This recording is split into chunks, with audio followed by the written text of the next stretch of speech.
Добър ден, аз съм водещът на Финанси БГ и това са финансовите новини за днес, 15 март 2026 година. Днешният ден е изпълнен с различни събития от световната политика и икономика. Първата новина, която ще разгледаме, е свързана с завръщането на Русия и Беларус в художествената гимнастика.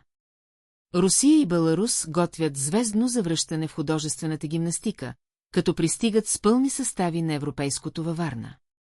Това събитие ще се проведе между 27 и 31 май и ще бъдат представени 272 гимнастички от 41 държави. Русия и Беларус планират да участват с пълни състави, като Русия ще бъде представена от 10 гимнастички, 6 от които ще се състезават в ансамбъла, а 4 в индивидуалната надпревара. Следващата новина е свързана с отношенията между Иран и САЩ. Иран извърши ответни удари срещу САЩ и Израел, което изненада американските власти.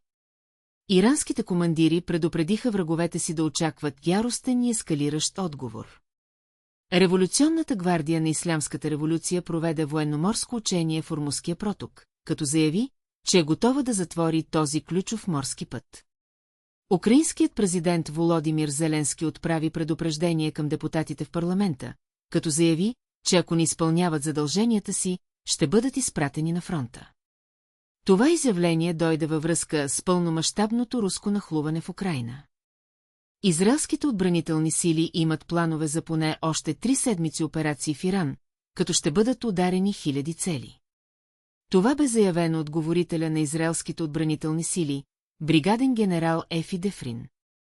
И накрая, волейболната легенда Владимир Николов вероятно ще поведе листата на коалицията на Румен Радев в Пловдив. Това съобщава Марица, като се позовава на свои източници. Това са основните новини за днес. Благодарим ви за вниманието и ви приканваме да се абонирате за нашия канал, за да сте в течение с последните финансови и икономически новини.